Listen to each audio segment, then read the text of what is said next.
किसान भाइयों नमस्कार। जैसा कि पूछा गया है कि मिट्टी की जांच क्यों करनी है। सेब के बगीचों में हम आमतौर पर फार्म यार्ड मैन्योर और केमिकल फर्टिलाइज़र का इस्तेमाल करते हैं।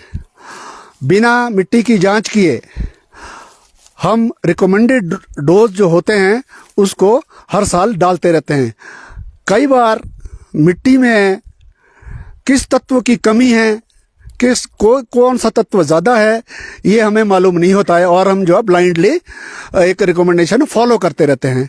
उससे क्या होता है कि मिट्टी की दशा यदि बहुत ज़्यादा एक्सेसिव कोई केमिकल वो उसमें न्यूट्रिशन रहा तो उसकी दशा खराब हो जाएगी और हमें आर्थिक हानि उठानी पड़ सकती है।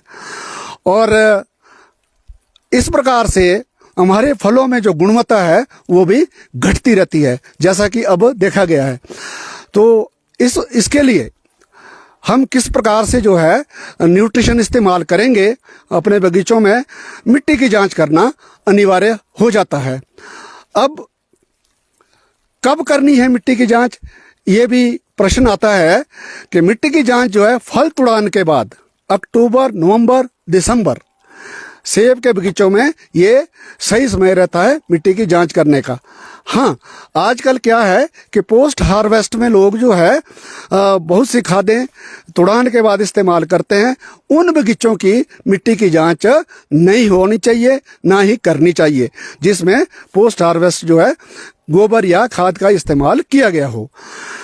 अब ये समय मिट्टी की जांच का अक्टूबर, नवंबर, दिसंबर, ताकि हमारे आने वाले सीजन के लिए हम उस तरह से जो है अपने खेतों में फर्टिलाइजर या FIM का इस्तेमाल करें।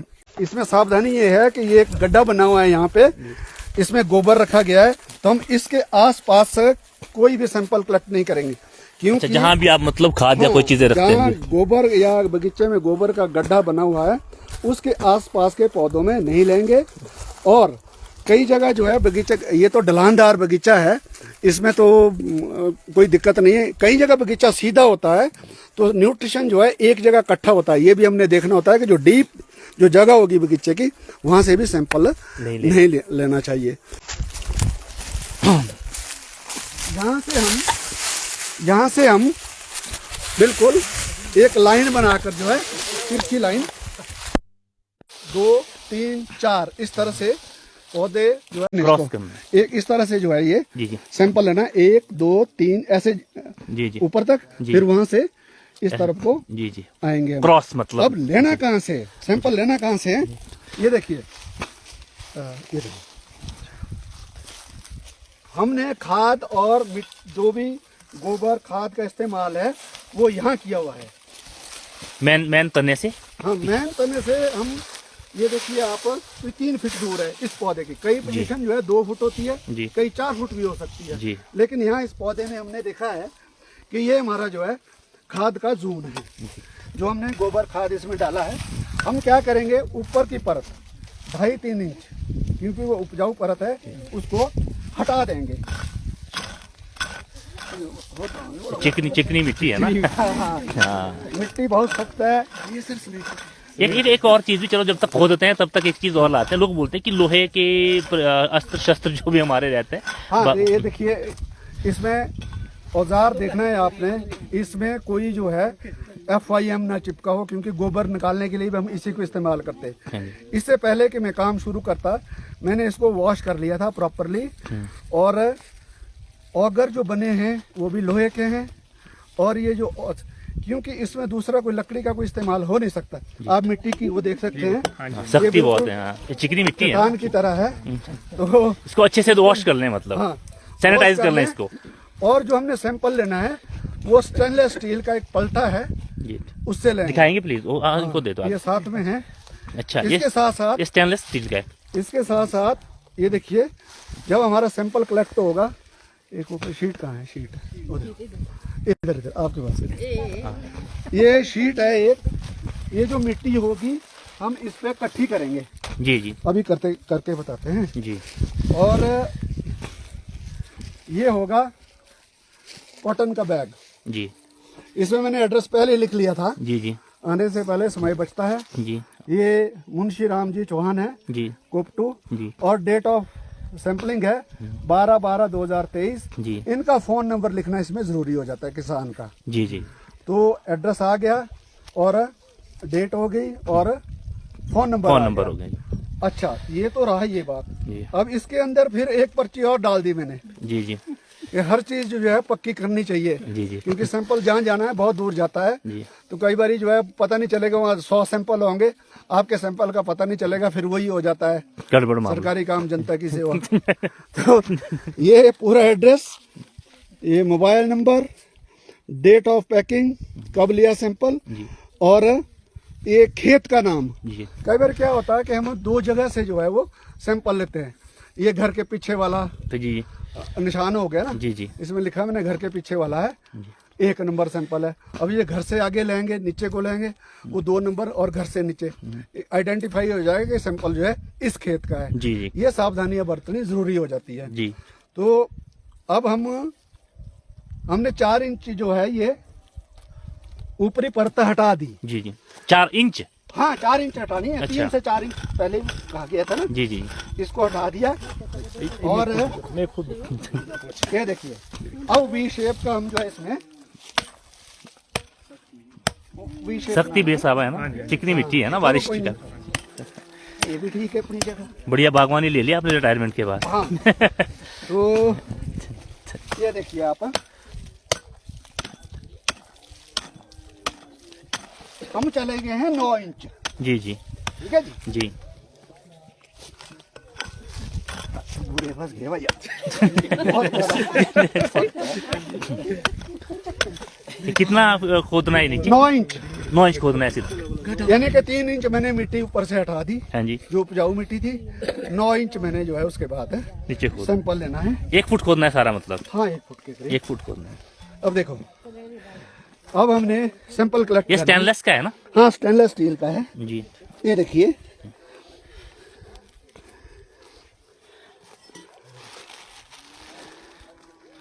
ये अब हम इस तरह से ही, ये जो लेयर है 1 इंच मोटी, जी इसको मैं ऊपर से लेकर जी नीचे तक ले जाऊंगा। जी अदरवाइज किसान क्या करता है, पहले गड्ढा खोदेगा, फिर यहाँ से मिट्टी निकाल देगा। अच्छा, ये भी गलत है। हाँ, अच्छा अच्छा इसको भेज देगा। जी प्रैक्टिकल करने का मतलब ये है कि असलियत सैंपल लेना कैसे है। जी ऊपर से लेयर नीचे रख, हाँ, पूरा आना चाहिए, मतलब यस यस यस यस, ये जो है ये मैं निकाल। जैसे शेव करते हैं हम। हाँ बिल्कुल, है ना? तो ये देखो, ये अब मेरा 9 इंच तक जो है मिट्टी ये आ चुकी है। जी ऐसे ही 7-8 जगह में कलेक्ट करूंगा।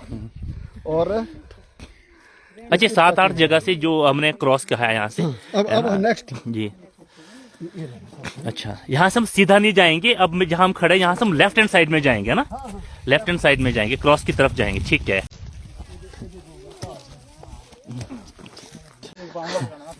हाँ मिस पे यहाँ अभी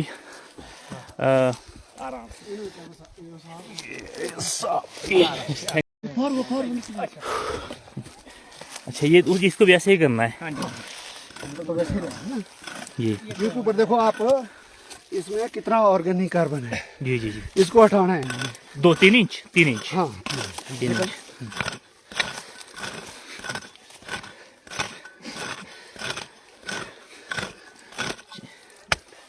यहाँ बढ़िया नमी है। हाँ।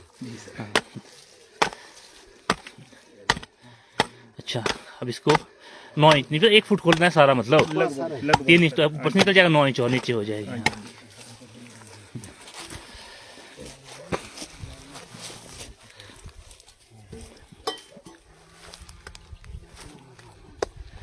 अच्छा, फिर से आपको बता दें कि किस तरह से मिट्टी निकालनी। ये देखिए, जैसे हम शेप करते हैं, ऊपर से ये नीचे तक इस तरह से उठानी है। फिर ऐसे नहीं को बेस से उठानी है ना, वो गलत तरीका है। ऊपर से खोदते हुए पूरा जो इस पे आएगा, नीचे से हाथ लगा करके फिर इसको इकट्ठा कर देंगे। अब देखिए जी, ये सैंपल इकट्ठा हो गया है। हाँ जी हाँ जी अभी 7 जगह लेने का भी समय नहीं है। जी जी, वो तो अब जिसके बाद लेते नहीं, पर हमें तो लोगों को, अपने मित्रों को बताना अब है। माना हमने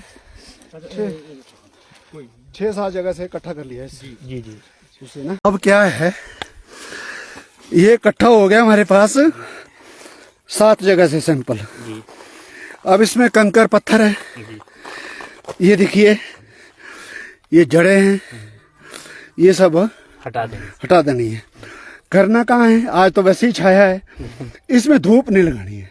अच्छा जब भी आप ये कार्रवाई करेंगे तो वो छाया में ही करेंगे। तो अब क्या हुआ, पत्थर है देखो, जी ये हटा दिया, इसको मिक्स कर दिया। सारे सैंपल को जितने भी हमने 6-7 जगह से लिए, सारी मिट्टी जो है वो अच्छे से मिक्स करनी है। अच्छे से मिक्स कर दी। और ये मिट्टी माना हमारे पास 2 किलो है, जी जी लैब हमने 2 किलो भेजनी नहीं है। जी अब इसको घटाएंगे कैसे, ये भी एक बड़ा प्रश्न आता है कि इसको रिड्यूस करना है। तो जैसे ही मिक्सिंग हो गई, जी इसमें क्रॉस का निशान लगा दिया हमने, क्रॉस, जी ठीक है जी। जी जमा का निशान लगाया, ये 2 भाग इसके बाहर कर फेंक दिए, ये 2 भाग फिर मिक्स किए। अच्छा हाँ, इसको रिड्यूस करने का तरीका है। जी ये इकट्ठे कर दिए, जी फिर क्रॉस का निशान फिर लगाएंगे। क्रॉस का निशान लगाया, हाँ जी फिर हमने 2 भाग अपने सामने के फेंक दिए। हाँ जी ये हमारी 250 से 300 ग्राम मिट्टी जो है वो लास्ट में बच जाएगी। अब लास्ट में बच गई। हाँ जी और इसको हम अब इसको पैक करेंगे। पैक करेंगे, क्योंकि मिट्टी नमीदार नहीं है, ठीक है, जी जो लैब को जानी। यदि नमी वाली मिट्टी हो तो वो छाये में सुखानी पड़ सकती है। ये बिल्कुल सही है, हाँ, ये बिल्कुल ठीक है, नॉर्मल जैसा होनी चाहिए। जैसी होनी चाहिए। और ये हमारे कॉटन बैग, कॉटन बैग में पैक। अच्छा जानी कॉटन बैग में चाहिए। हाँ, इसका तरीका यही है। अच्छा कॉटन बैग में ही जानी। पर्ची भी इसी में डालें। हाँ, पर्ची डालेंगे, क्योंकि इससे डबल सिक्योर हो जाएगा, जी अंदर और बाहर। बिल्कुल हमारा जो एड्रेस है, कौन से खेत की मिट्टी है, कब ली है। अभी हमारा सैंपल जो है तैयार हो गया। तो ये सैंपल तैयार हो गया, ये इसको धूप नहीं लगनी चाहिए, बाकी सब ठीक है। और ये खोदने के कितने टाइम के बाद हमने पहुंचानी है लैब में? इसको आप जब मर्जी पहुंचाओ, धूप ना जब धूप लगे। से बचाना है। हाँ, धूप से बचाना है। अब आपने इसको भेजना कहाँ है, हमारे यहाँ नज़दीक में कृषि विज्ञान केंद्र है, कराला सिंधकली में। जी उनके पास अच्छे वैज्ञानिक हैं, वहाँ हो सकती है। एग्रीकल्चर की लैब है एक हथौरन विला शिमला में, जी वहाँ फ्री में हो जाती है, इधर चार्जेस लगेंगे। फिर प्राइवेट लैब्स हैं, जिसमें महेश्वर हॉर्टिकल्चर सर्विसेज की भी लैब है, वहाँ चार्जेस ज़्यादा रहते हैं, क्योंकि ये केमिकल जो है वो काफ़ी महंगे हो गए। ये आपकी इच्छा पर निर्भर करता है। लेकिन ये सब कुछ होने के बाद रिजल्ट जब आता है ना, उसमें फिर उलझन खड़ी हो जाती है। आप कहीं से भी सैंपल कराएं, आपको फॉलोअप जो है कोई नहीं देगा। ये मैंने देखा है पिछले 8-10 साल से। जब आप फॉलोअप नहीं करेंगे तो आपका सारा जो एक्सरसाइज है वो व्यर्थ है। अब सैंपल का रिपोर्ट आ गई, रिपोर्ट आपको पढ़ा दी या सुना दी वहाँ लैब में, जहाँ से भी आपको ये कराया है, आपने नमूने की जांच कराई है। लेकिन जैसे मैं अपनी बात करता हूँ, किसी ने मेरी लैब से ये सैंपलिंग, वो क्या कहते हैं, जांच कराई है, तो फॉलोअप कम से कम मैं साल तक तो करता ही हूँ। पूछता हूँ किसान को कि आपने क्या किया है, कितना डाला है, कितने आपको रिक्वायरमेंट थी। ऐसे ही आप जो है जिस भी लैब से जांच कराएं, फॉलोअप जो है वो ज़रूरी हो जाता है। इस तरह से हम जो है अपनी सेब की बागवानी को, अपनी इस मिट्टी माता को बचा सकते हैं, यदि हम अननेसेसरली जो है वो केमिकल इस्तेमाल ना करें। क्यों नहीं करेंगे, जब हमें जांच से पता चल जाएगा कि इसमें, इस बगीचे में फास्फोरस की ज़रूरत है ही नहीं है। एक चीज़ मैं बोलता ही हूँ ना, क्योंकि फॉस्फेट हमारे ज़मीन में बहुत सारा है, वो अवेलेबल है या नहीं है, ये अलग चीज़ें हैं। तो हम डाली जा रहे हैं, सुपर फॉस्फेट का डोज दे रहे हैं, और कई बार 12-32-16 भी इस्तेमाल कर रहे हैं, 15-15 भी कर ही रहे हैं। लेकिन हो सकता है कि हमारे उसमें फास्फोरस की ज़रूरत ही ना हो, हम कर रहे हैं। हो सकता है हमारे नाइट्रोजन जो बहुत नीचे जा रहा है वो भी जा ही रहा है, वो भी दिखती बात है। जब से कैल्शियम अमोनियम नाइट्रेट बंद हुआ है, तब से जो है हमारे जो सेब के बगीचे हैं वो नाइट्रोजन डेफिशिएंट हो ही जा रहे हैं, क्योंकि जो कैल्शियम नाइट्रेट बाजार में मिल रहा है वो इसकी रिक्वायरमेंट 1-आधा किलो से पूरी नहीं कर रहा है। वो भी देखने वाली चीज़ें हैं। तो आप जो है इसी किसान भाइयों इसी विधि से जो है आप सॉयल सैंपलिंग करें और समय रहते जो है खाद और गोबर के इस्तेमाल करने से पहले मिट्टी की जांच करा दें। आपके लिए ऑप्शन बहुत हैं, प्राइवेट हैं, सरकारी है, यूनिवर्सिटीज़ हैं, हर जगह लैब जो इस वक्त स्थापित है। इसके बाद कई बार ऐसा होता है कि सॉयल में बहुत एक्सेस जो है वो कोई माना पोटाश की मात्रा ज़्यादा दिखाई जा रही है सॉयल में, पौधे को ऊपर फायदा नहीं हो रहा है, तो हमें क्या करना होता है, एक लीफ एनालिसिस करना पड़ता है फ्री में। वो सरकार हमारा जो उद्यान विभाग है हिमाचल प्रदेश का, वो 15 जुलाई से 15 अगस्त तक जी जी फ्री में जो है वो पत्ते के परीक्षण करते, उससे पता लगता है कि कहीं बीच में जो है कहाँ हिंड्रेंस है जिससे पौधे को जो है वो न्यूट्रिशन नहीं मिल रहा है।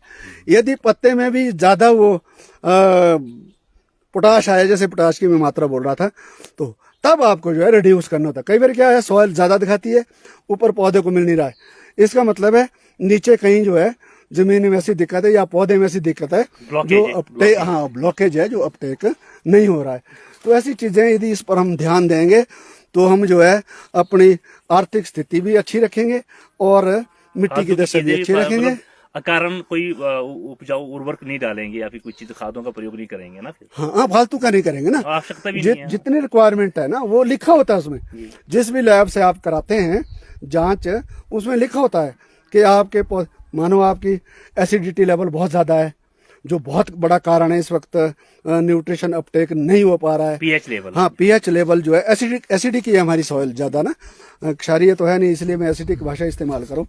तो वो कई बारी मैंने ऐसे भी सैंपल देखे हैं जिसमें इसका न्यूट्रल होता है 7 से ऊपर क्षारीय, 7 से नीचे अम्लीय मिट्टी। तो अनिल देष्टा जी का सवाल है कि सर आपकी खुद की लैब कहाँ पर है? हाँ हमारे रोडू में ही है लैब, तो करते हैं जांच, लेकिन इतनी जागरूकता कराने के बाद भी इस तरफ रुझान किसानों का बहुत कम रहा है। शुरू में वर्ष 2017-18 में तो कुछ काम देखा गया था, उसके बाद नीचे गिरता गया स्तर। तो अब तो मुझे नहीं लगता कि कहीं 10, 20, 50 सैंपल ही एक सीजन में होते होंगे। तो हाँ ये ज़रूर है कि यदि आप करते हैं तो आपको फॉलोअप जो है पूरा मिल जाएगा। मेरे हिसाब से ये कर लेना चाहिए मिट्टी की जांच, अभी भी वक्त है। जिन किसानों ने पोस्ट हार्वेस्ट खाद या गोबर का इस्तेमाल नहीं किया है आफ्टर तुड़ान, हाँ तुड़ान के बाद, वो जो है कर सकते हैं। जिन्होंने कर दिया है उनको नहीं करना है, यदि कोई धोखे में ना आए कि वो कर ही लेंगे, क्योंकि वो तो जो आपने डाला है वो सब एज इट इज जो है वो आपके सैंपल में आ जाएगा। आप तो गदगद हो जाएंगे, हो मेरे पौधे में तो सब कुछ है। तो वो नहीं करना है। तो इस प्रकार से जो है हमारा सॉयल सैंपल इस तरह से तैयार होके अब हमने इसको लैब में भेजना है। तो आप लोग जो है मिट्टी की जांच कराएं जिन्होंने गोबर खाद जो है तुड़ान के बाद इस्तेमाल ना किया। अभी भी वक्त है, अभी तो आज 12 तारीख है, तो अभी तो आपका जो है जनवरी 15 के बाद पोटाश और ये फॉस्फोरस देना होता है, इवन फरवरी तक भी चलता है ये, तो उतने में रिजल्ट आ जाएगा। उस हिसाब से आप जो है रिजल्ट के हिसाब से आप जो है वो फिर इस्तेमाल कर सकते हैं खादें। गोबर आप जो है डाल सकते हैं, गोबर भी ऑर्गेनिक कार्बन वैसे ही बहुत कम है हमारी सॉइल में। बहुत बड़ी समस्या है पामटा जी, ज़मीन में जो मैंने पिछले कई सालों से जांच से या वैसे भी पता चला है, क्योंकि रिप्रेजेंट हो जाता है पूरा एरिया, पता लग जाता है भी ऑर्गेनिक कार्बन हमारे बहुत कम है, सॉइल एसिडिटी बहुत ज़्यादा बढ़ गई है, तो कहाँ से न्यूट्रिशन उठाएगा पौधा। ये सारी चीज़ें जो है आपस में जुड़ी हुई है। वो तो ये ऐसा ही है कि आपकी जो भोजन नली है उसमें अपवाद है, आपका डाइजेस्ट सिस्टम काम नहीं कर रहा, लेकिन आप फिर भी न्यूट्रिएंट ले जा रहे हैं। वही हिसाब है जो हम अपने शरीर में देखते हैं। ये इस मिट्टी में ये भी एक जीव है ना, इसमें भी वही चीज है सारी। यदि हम जो है डाली जा रहे हैं, ये पता नहीं चल रहा है कि पौधा ले भी रहा है, ये कुछ ज्यादा ही जा रहा है, फास्फोरस के तो रॉक बन गए ना जमीनों में, इतनी फॉस्फेट हमने इसके दी है। बावजूद भी कुछ खादें हैं जिसको मना कर रहे हैं, लोग ले रहे हैं, अभी भी बिक रही है। मैं गया था परसों, मैंने एक डाटा निकाला है, उसमें वो लोग मेंशन करे कि ये खाद उठा रहे। हम बार बार बोले कि मिट्टी की जांच ले, आपका फास्फोरस की दिक्कत आ सकती है, इसके बावजूद लोग उठा रहे हैं। नहीं, अब हमारा काम है, हम है मिशनरी लोग, हमारा काम है प्रचार करना, बताना कि ये है। करना किसान ने खुद है, वो किसके कहने पर करता है कोई पता नहीं लगता है। और ये तो धीरे धीरे जो आम जो हमारा सेब का बागवान है, आने वाले 10, 15, 20 साल में जो काफी बहुत ज्यादा ही दुर्दशा होने वाली है हर चीज से। चाहे हमारे हाँ, यदि जगह नहीं तो चाहे हमारा जलवायु परिवर्तन है, चाहे हमारी मिट्टी की दशा की हालत है, सूखा है, बहुत बारिशें हैं, तो ये सारी चीजों के साथ हमारे को जो है वो काम करना पड़ेगा। और आप जैसे युवा लोग आगे आएंगे तभी बागवानी जिएगी, नहीं तो मर भी सकती है। बहुत